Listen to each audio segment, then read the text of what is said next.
Hi, it's Fias Tarot. Hello, Aries Placements. Okay, so reading para sa buwan ng August. Okay, so tingnan natin ano bang meron. Okay, pero syempre, before tayo mag-start, kung hindi ka pa nakakapag-subscribe, please do subscribe and hit the notification bell para lagi po tayo maging updated sa mga mangyayari pa lang. And syempre, again and again, kung meron pong tanong pagdating sa private reading, just message me sa akin pong FB page for more info. Ganun rin po pagdating sa ating mga items. Kung meron pong mga tanong at sa ating items, sa ating mga charms, message lang po. No, so papakita ko ulit kasi syempre, hindi lang naman tayo palaging tayo lang andito. May mga bago rin, no? So, sa mga bago dyan, so we do have Evil Eye Protections. Opo, meron tayong available na ganyan. So, meron tayong ring. This is adjustable. Meron din tayong dalawang bracelets. Okay, so isang adjustable and isang garterized. Yung garterized natin is ganito. Ganyan. Okay? So, yung ating adjustable, ganyan naman. And meron siyang initial po. Available ito sa red string. Itong isa. Okay? So, yung isa naman natin is yung ating Evil Eye necklace. This is unisex. Okay? Maliit lang naman yung pendant niya. Ganon lang siya. Okay, so yes, meron din itong blue stone dyan sa kanyang core, sa kanyang center. By the way, sa mga nagtatanong, this is 16 to 18 inches long yung kanyang chain. Kasama na yung extenders, okay? So, yeah, doon naman tayo sa ating 2-in-1 Love and Money bracelet with citrine. Yeah, citrine. Mas kilala sa tinatawag na merchant stone. Oo, so ginagamit ng mga business owners. Yan, yung ating citrine. Okay, pampadami ng sales, pampadagdag ng mga, alam na, kita. No, mga ganyang bagay-bagay ba. So, hindi lang love ang makukuha, kundi money rin, no? So, for union, yan, union, partnership, collaboration, yan, pwede yan. Okay? So, pwede ito sa iyong career, sa business mo, again, sa work, yan, basta, under ng finance, okay? Pwede yan sa'yo. Kung lalaki ka, gusto mo nito, gawin mong charm, ilagay mo sa red pouch. Okay? So, yes, yun lang. And samahan mo ng Evil Eye Protection, mas maganda para hindi nasasabotahe yung energy. Okay? So, ito muna itong aking citrine. So, yung atin namang grantor necklace. So, si grantor po, again, yung taga-grant ng inyong mga minamanifest. Okay? And tagapagbigay ng surprises. Okay? Weekly. Pinakamababa na isang beses sa isang linggo magbibigay ng surprise itong si grantor. No, this is made to order, non-tarnish, hypoallergenic. Okay, ganyan yung chain niya sa malapitan. Oo, hindi lang talaga bigyang hustisya ng ating camera. Anyway, so again, yeah, ito si grantor. Kung meron pang mga tanong, message na lang po, no? And syempre, yung ating cord cut, yung pangtanggal, MALAS, pangtanggal alat sa kung saan mga aspeto ng buhay mo ikaw ay inaalat, tatanggalin nito, no? Sa pamemera ba, sa love ba, sa health ba siguro, mga ganyang bagay. Kasi siya yung parang magbibigay balanse, no? So, tatanggalin niya yung mga negative energies na nandyan sa'yo. Pwedeng sa bahay mo, pwede ito sa bahay, pwede ito sa business, okay? Sasabit nyo lang sa front door, or lalagay nyo lang sa desk nyo. Yan, mga ganyan. And syempre, if you're interested sa ating cleansing kit, by the way, limited lang, no, yung stocks natin ng cleansing kit. So, ang nilalaman nun ay white sage and selenite crystal. So, yung selenite natin is siya yung tagapag-recharge ng ating mga charms. Okay? Siya yung tagapag-recharge. Para siyang charger. Kapag tingin nyo, parang nade-drain na yung inyong charm, or parang nahawakan ng ibang tao. Yes, yun yun. Hindi kasi natin alam kung ano bang energy dala nung ibang taong nakakahawak sa ating mga items or crystals or charms, no? So, kailangan kine-cleanse. Okay? So, kung may tanong pa, message na lang po, no? So, okay. So, Aries, reading starts at 5:15. Okay. So, Aries placements. The person on your mind. Let's see. The person on Aries' mind. Anong meron sa kanya? This is for the month of August po. Huh? Okay. So, the person on Aries' mind, who is this? Seven of Wands universe. So, open sa'yo itong taong to actually. Could be a fire sign. The King of Pentacles.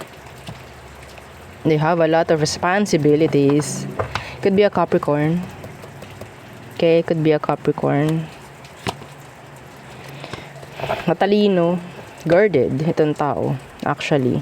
I don't know, kasi may tendency na itong taong to, alam niya kung anong ipapahayag, kung anong pwede lang niya i-offer sa'yo. Okay? Ando sabihin nating fini-filter ng taong to kung anong kailangan pagdating sa sitwasyon or pagdating sa pagiging responsible. Parang ganun like kung ano man yung responsibility ng taong to sa'yo, hindi lahat open. Anyway, so, ano bang meron? Some of you, this person is a business owner. Okay? They have business.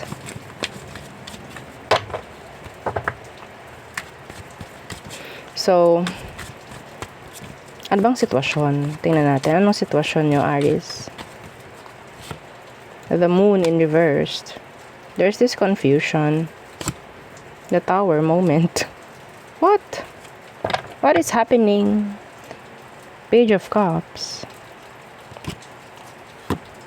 The Nine of Cups. I don't know. Some of you, ikaw itong parang, ang tawag dyan? Nado-drawn, no? Nado-drawn. Like, namamagnet pagdating sa kanya. Sa situation, ang nakukuha ko dito, kailangan mo tong tanggalan, kailangan mo tong alisan, pero hindi mo kaya. Or sabihin nating parang nakakalumbay, nakakalungkot pag wala itong taong to. Ano nakukuha ko? Wala akong makuha ditong energy ng love, sa totoo lang. Okay? Wala akong makuha ng energy ng love. Sandali lang po ha. Wait lang, sandali lang. Okay, so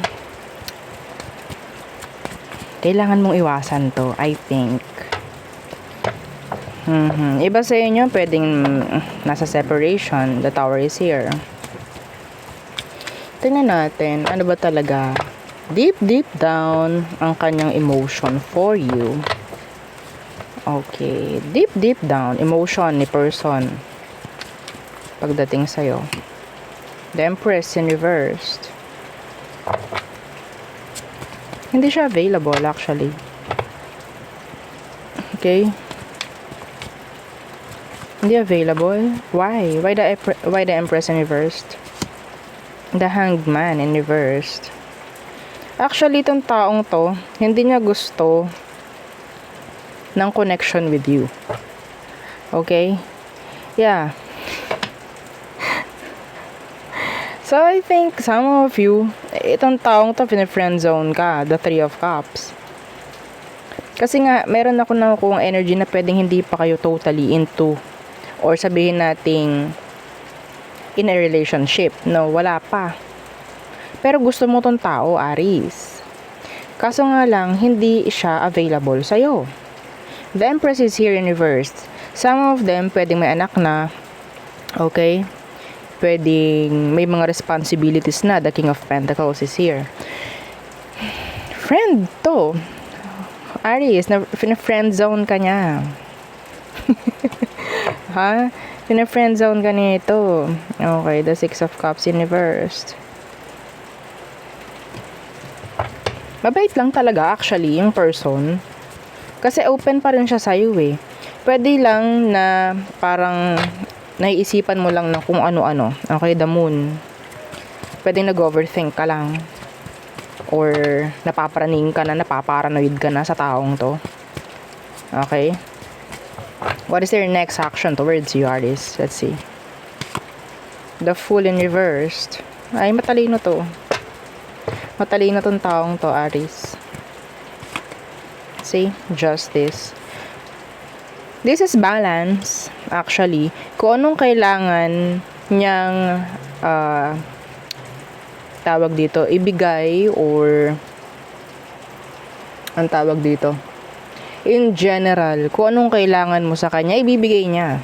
Okay? Kung anong kailangan mo sa kanya, ibibigay niya eh. Hindi ko makuha yung energy ng love. Okay? Some of you, nandito ka sa energy na to. You're overthinking, you're losing sleep. Some of you, ikaw itong parang nag-iisip sa taong to kung ano bang meron. Yeah, na-attach ka sa kanya, I think. Pero, nagiging patas lang sa'yo itong taong to. Nagiging fair lang siya.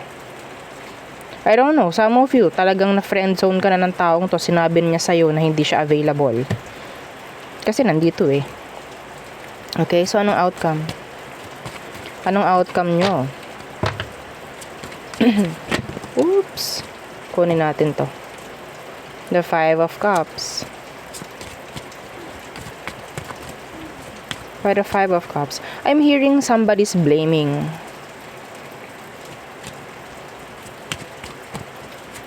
Why? Why the 5 of Cups?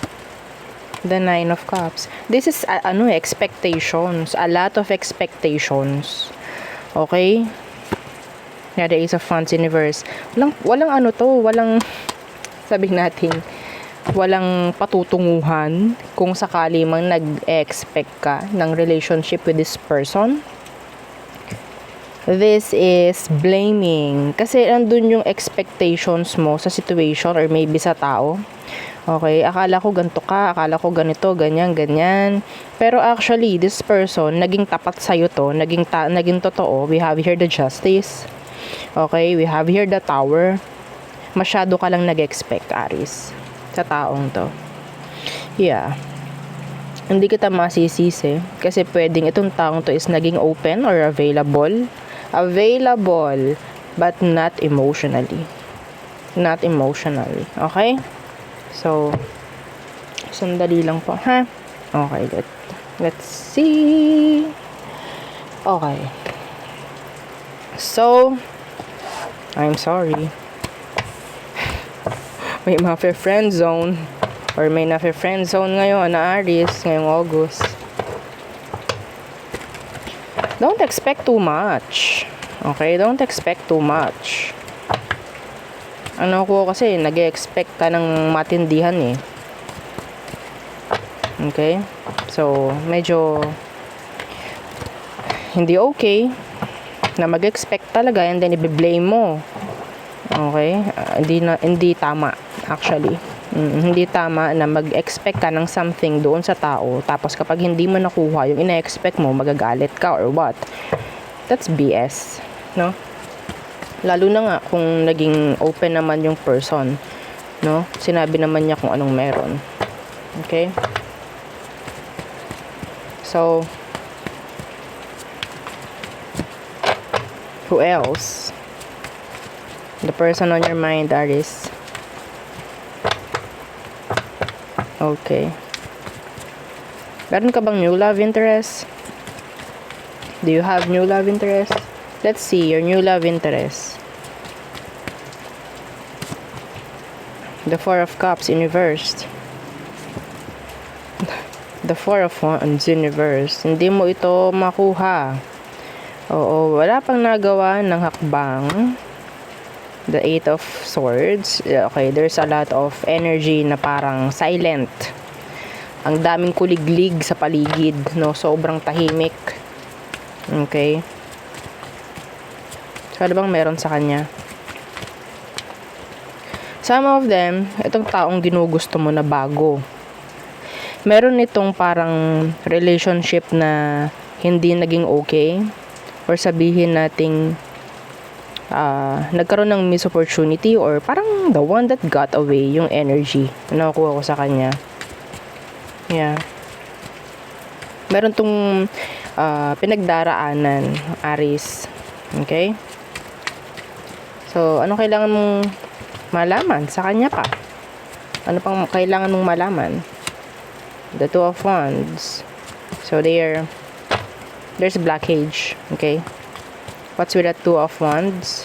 The Chariot. Oo. So, hindi pa healed tong taong to actually. Okay? May chance ng communication sa inyo. May chance ng communication. Ten of Pentacles. Some of them, they're too focused, or sabihin natin they're just focusing sa ngayon pagdating sa pera, business, if ever, career, mga ganyang bagay. Okay? So, let's see. Anong outcome nyo nitong love interest mo? Hindi pa ready to. Oo. Some of them, hindi pa open nga talaga na makipagrelasyon. Meron pa rin silang somebody na pwedeng parang nag-hold on pa rin sila dun. Okay? So, nung advice, outcome, let's see. Queen of Pentacles, Universe.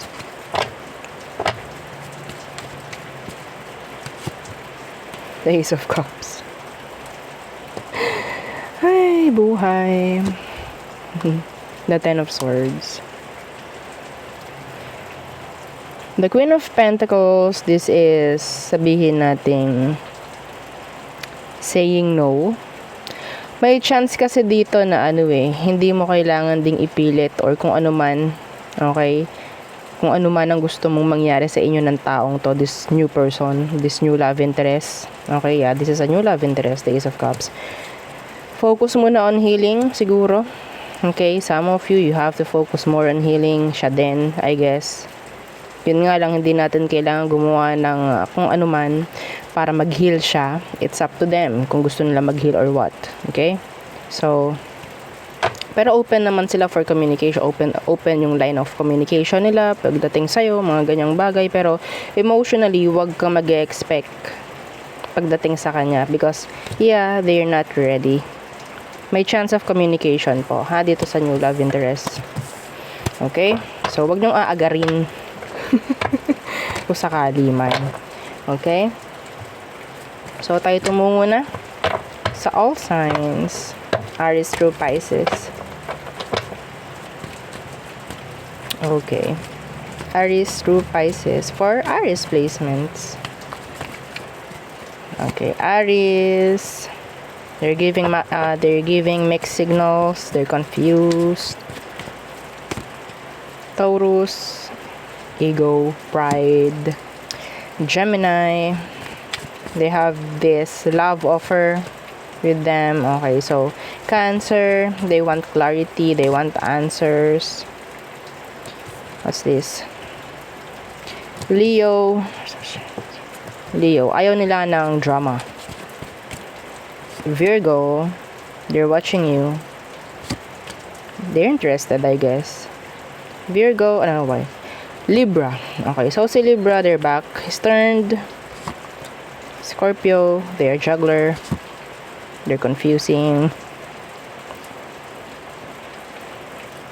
Sagittarius, they're open. They like you, they want you.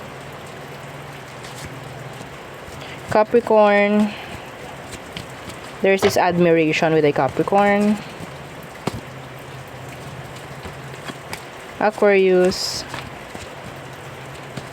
they're mirroring you actually. They are mirroring you. Pisces, okay, so pwedeng may ma-friend zone. Okay, na Pisces, or pwedeng ikaw, friend zone ka ni Pisces. Okay, so again, yeah, yun ang aking reading for you, Aries placements. Again, please don't forget to like, share, and subscribe, and follow our FB page, and yung isa nating YouTube channel, nasa description box below. Thank you. Goodbye.